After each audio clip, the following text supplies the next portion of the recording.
Hello everyone. आज है 20 नवंबर और आज के इस वीडियो में हम 20 नवंबर से बनने वाले करंट अफेयर के सभी इंपॉर्टेंट क्वेश्चन का डिस्कशन करेंगे। इसके पहले कल की क्लास में हमने देखा था कि प्राइम मिनिस्टर नरेंद्र मोदी को नाइजीरिया का second highest civilian honour grand commander of the order of the Niger से सम्मानित किया गया। विश्व मिर्गी दिवस 17 नवंबर को मनाया गया। भारत का जो संचार उपग्रह G20 ये लॉन्च किया है स्पेस एक्स ने। विश्व रोगाणु रोधी प्रतिरोध जागरूकता सप्ताह है जो कि 18 से 24 नवंबर तक मनाया गया है। नवंबर 2024 में ही भारतीय तटरक्षक बल ने रिप्रेक्स 24 अभ्यास का आयोजन किया है उड़ीसा के पारादीप में। 73वें क्रम की मिस यूनिवर्स 2024 चुनी गई है डेनमार्क की विक्टोरिया केजर थेलवेग। अभी हाल ही में यूएई ने global energy efficiency alliance launch किया है। 38वां लीड्स अंतर्राष्ट्रीय फिल्म महोत्सव में सर्वश्रेष्ठ फिल्म द फेबल का पुरस्कार ये जीता है मनोज बाजपेयी ने। अभी हाल ही में ओडिशा के तटीय गांवों को यूनेस्को द्वारा सुनामी रेडी के रूप में मान्यता दी गई है। और प्रजनेश गुणेश्वरन ने हाल ही में संन्यास की घोषणा की। किस खेल से संबंधित है? तो ये टेनिस से संबंधित है। तो ये सभी क्वेश्चंस हमने कल की क्लास में पढ़ लिए थे। शुरू करते हैं आज का हमारा पहला सवाल जो कि नेशनल अपॉइंटमेंट से रिलेटेड है। हाल ही में किसी देश का नया नियंत्रक एवं महालेखा परीक्षक नियुक्त किया गया है, यानी कि controller and auditor general of India. अभी हाल ही में जो नए बनाए गए हैं ये बने हैं संजय मूर्ति। ऑप्शन नंबर डी इसका राइट आंसर हो जाएगा। संजय मूर्ति जो कि हिमाचल प्रदेश कैडर के 1989 बैच के आईएएस ऑफिसर हैं जो कि अब रिप्लेस करने जा रहे हैं गिरीश चंद्र मुर्मू को, क्योंकि इनका कार्यकाल आज ही यानी कि 20 नवंबर 2024 को समाप्त हो रहा है। इनकी नियुक्ति के लिए जो आर्टिकल जिसमें बताया गया है सीएजी की नियुक्ति 148(1) के तहत इनकी नियुक्ति बताई गई है। नियुक्ति की जाती है देश के राष्ट्रपति के द्वारा, इनकी द्रौपदी मुर्मू जी के द्वारा इन्हें चुना गया है। देश के जो पहले सीएजी थे, देखिए आजादी से पहले तो एडमंड रमन थे, लेकिन आजादी के बाद का इंपॉर्टेंट है, ये पूछा जाता है एग्जाम में, ये थे वी नरहरि राव। यदि मैं अदर अपॉइंटमेंट की बात करूं, सेंट्रल इंडस्ट्रियल सिक्योरिटी फोर्स के महानिदेशक का प्रभार इसी साल संभाला है राजविंदर सिंह भट्टी ने। Indian army Upendra Dwivedi, Indian navy Dinesh Kumar Tripathi, Indian air force Amarpreet Singh. राष्ट्रीय महिला आयोग की प्रमुख विजया किशोर रहाटकर बनी है। रेलवे बोर्ड के अध्यक्ष सतीश कुमार। एसबीआई के नए चेयरमैन चल्ला श्रीनिवासुलु शेट्टी। संजीव खन्ना है देश के 51वें क्रम के मुख्य न्यायाधीश। लोकपाल है एम खानविलकर। और फिक्की के नए अध्यक्ष ये बनाए गए हैं हर्षवर्धन अग्रवाल। इसके अलावा संजीव खन्ना हम देख चुके। चीफ जस्टिस ऑफ इंडिया है विजया किशोर रहाटकर, ये राष्ट्रीय महिला आयोग की अध्यक्ष। राजीव कुमार हो जाएंगे इलेक्शन कमीशन ऑफ इंडिया के प्रमुख। हालांकि इसके अलावा दो अन्य आयुक्तों की नियुक्ति की जाती है, जिसमें कि एक तो हो जाएंगे ज्ञानेश कुमार, दूसरे हो जाएंगे सुखबीर संधू। ठीक है, चलते हैं अगले क्वेश्चन की तरफ। सवाल है हाल ही में किस देश ने एक नए संविधान को मंजूरी दी है? तो ये मंजूरी अभी हाल ही में अफ्रीकी कंट्री गैबॉन के द्वारा दी गई है। ऑप्शन बी राइट आंसर है। गैबॉन में एक ऐतिहासिक जनमत संग्रह का आयोजन किया गया। जनमत संग्रह यानी कि जनता के ही फैसले के अनुसार या जनता से ही पूछकर उनकी सहमति से एक जनमत संग्रह का आयोजन किया गया, जिसमें कि 91% मतदाताओं ने नए संविधान के पक्ष में वोटिंग करी है। इस संविधान का उद्देश्य है 55 वर्षों से जारी जो वंशानुगत शासन है इसे खत्म किया जाए और लोकतांत्रिक नागरिक सरकार की बहाली सुनिश्चित की जाए। अगस्त 2023 में यहाँ जो तख्ता पलट हुआ, इसके जरिए सत्ता में आई सत्तारूढ़ सैन्य जुटा ने जनमत संग्रह कराया है। गैबॉन की लोकेशन अफ्रीका के मैप में कुछ यहाँ पर है। ये अटलांटिक ओशन से सीमा साझा कर रहा है ना। गैबॉन की कैपिटल हो जाएगी लिब्रेविल, करेंसी हो जाएगी मध्य अफ्रीकी सीएफए फ्रैंक। ब्राइस ओलिगुई यहाँ के राष्ट्रपति हो जाएंगे। भारत की यदि बात की जाए ना, तो कुछ फैक्ट यदि आप रिलेट करें तो डब्ल्यूएचओ के द्वारा भारत को ट्रैकोमा मुक्त घोषित किया गया। जनवरी के महीने में इसी डब्ल्यूएचओ ने केप वर्डे को मलेरिया मुक्त घोषित किया। और अभी कुछ समय पहले ही इजिप्ट को भी मलेरिया मुक्त घोषित कर दिया है अक्टूबर के महीने में। सवाल नंबर तीसरा है, प्राइम मिनिस्टर नरेंद्र मोदी ने किस देश के राष्ट्रपति को उपहार के रूप में चांदी का पंचामृत कलश भेंट किया है? यह है चांदी का पंचामृत कलश जो कि भारत के प्राइम मिनिस्टर नरेंद्र मोदी ने नाइजीरिया के राष्ट्रपति को ये भेंट किया है। ये कोल्हापुर महाराष्ट्र की पारंपरिक शिल्पकला का एक अद्भुत उदाहरण है। सिलोफर पंचामृत कलश उच्च किस्म की चांदी से बना हुआ होता है। इसमें पंचामृत दूध, दही, घी, शहद, चीनी, इन्हें ही मिलकर तो पंचामृत बनता है, जो कि पूजा पाठ में इस्तेमाल होता है हमारे घरों में। तो इसमें पंचामृत का एक पवित्र मिश्रण है जो कि परोसा जाता है। प्राइम मिनिस्टर नरेंद्र मोदी को भी हाल ही में नाइजीरिया ने अपने सेकंड हाईएस्ट सिविलियन ऑनर से भी सम्मानित किया है। ये है नाइजीरिया की location. Capital Abuja, currency naira. राष्ट्रपति हो जाएंगे बोला अहमद टिनुबू। हालांकि यदि आप रिलेट करेंगे तो रशिया के जो राष्ट्रपति हैं व्लादिमीर पुतिन, अभी रसिया इस साल क्या होस्ट कर रहा है, ब्रिक्स समिट 2024।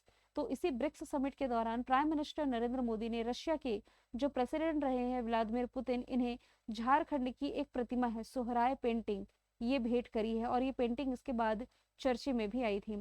फ्रांस के राष्ट्रपति इमैनुअल मैक्रोन इस साल के रिपब्लिक डे में मुख्य अतिथि के रूप में शामिल हुए थे। हालांकि अब जो 2025 का रिपब्लिक डे आ रहा है, इसमें मुख्य अतिथि इंडोनेशिया के राष्ट्रपति प्रबंतो सुबियांतो शामिल होंगे। आंध्र क्रिकेट एसोसिएशन महिला क्रिकेट का नया मेंटर किसे नियुक्त किया गया है? तो पूर्व महिला भारतीय क्रिकेटर जो रही थी मिताली राज, जो कि 2 साल पहले ही संन्यास ले चुकी हैं, इन्हें अभी हाल ही में ACA Andhra Pradesh cricket association का नया मेंटर चुना गया है। इनकी भूमिका राज्य भर में युवा प्रतिभाओं की खोज और पोषण पर केंद्रित रहेगी। मिताली राज जो कि राजस्थान से बिलोंग करती हैं। बात की जाए यदि पीवी सिंधु की, तो पीवी सिंधु बैडमिंटन अकादमी की स्थापना अभी हाल ही में की गई है। कहाँ पर? विशाखापट्टनम में। और PT Usha Indian Olympic association की पहली महिला अध्यक्ष है। आईसीसी हॉल ऑफ फेम में अभी हाल ही में शामिल किया गया था नीतू डेविड को। हालांकि आईसीसी हॉल ऑफ फेम में शामिल पहली भारतीय महिला क्रिकेटर ये हो जाएंगी डायना एल्डूजी। आप लोग मेरे ऑफिशियल ऐप को डाउनलोड कर लीजिए। डाउनलोड यदि कर लिया है तो इसमें रेटिंग देना बिल्कुल ना भूलें। आप लोगों के लिए हर दिन चीज़ों को अपडेट किया जा रहा है। ऐसे स्टूडेंट जो एप्लीकेशन पर डेली क्लासेस करते हैं, देखिए 3 बैचेस चल रहे थे, स्टैटिक जीके के, करंट के, और इसमें आपका वर्ल्ड मैप का। वर्ल्ड मैप में आप लोग परेशान ना हो, कंटेंट ज़्यादा है नहीं, मतलब वर्ल्ड मैप में आपका ये मान के चलिए 20 दिन में कवर करा दूंगी। इसमें पूरा फोकस हम करेंगे रिवीजन पर। रिवीजन यानी कि ज़्यादा से ज़्यादा एमसीक्यूज लगाने पर। एक बार थ्योरी आपको समझ में आ जाए तो ये हम कंटिन्यू करेंगे। खास तौर पर अब ध्यान दें, जो ईयरली करंट अफेयर वाले स्टूडेंट है या कॉम्बो बैच वाले स्टूडेंट हैं, इनके लिए जो अभी क्लासेस चल रही है अक्टूबर मंथली 2 दिन में मैंने कवर कर दिया, जिसमें ऑलमोस्ट 250 इंपॉर्टेंट क्वेश्चंस मैंने कवर कर दिए हैं। पीडीएफ भी अपलोड हो गई है, वीडियो भी अपलोड हो गया है। मैंने आप लोगों से ही सहमति मांगी थी कि क्या ये वाला जो हफ्ता है मंडे टू फ्राइडे या मंडे टू सैटरडे तक यदि हम रिकॉर्डेड क्लास दे दें आपको, तो आप ये मानिए कि 2 दिन में आपका 1 महीने का करंट अफेयर कवर हो जाएगा, जो कि हो भी गया। मंडे ट्यूसडे में आपका अक्टूबर खत्म हो गया। फिर आज और कल यानी कि 20 नवंबर और 21 नवंबर में ये आपका खत्म हो जाएगा सितंबर मंथली। और इसके बाद 22 और 23 की तारीख हम ले लेते हैं, जिसमें कि नवंबर मंथली कंप्लीट हम कर देंगे। ठीक है, तो ऐसे में क्या होगा कि इन 6 दिनों में आपके इन 3 महीने के करंट अफेयर कवर हो जाएंगे। वैसे अभी हम रिकॉर्डेड रख रहे हैं सिर्फ इस हफ्ते के लिए। मंडे से फिर से लाइव हो जाएगी। बीच में 2 हफ्ते का ब्रेक हो गया था ऐप पर, इसलिए डेटा कवर करने के लिए मैं रिकॉर्डेड क्लास दे रही हूँ। ठीक है, आगे चलते हैं। विश्व शौचालय दिवस ये मनाया कब जाता है? रिसेंटली ये मनाया गया है 19 नवंबर को।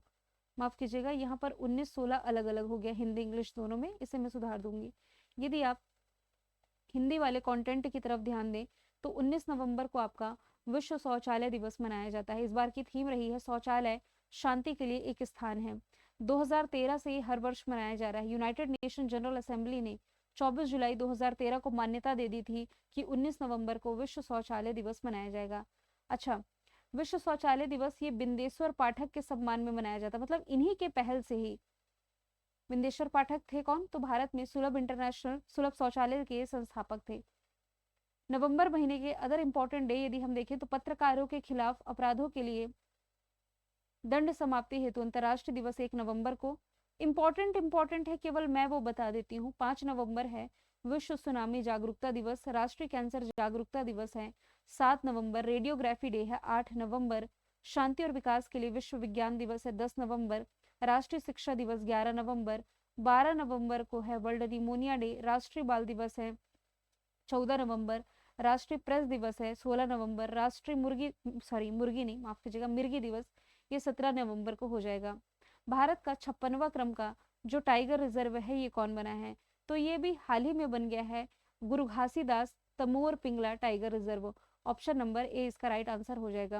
अभी तक मैं आपको टाइगर रिजर्व की संख्या 54 बता रही थी। 54 नंबर का था मध्य प्रदेश का दुर्गावती टाइगर रिजर्व।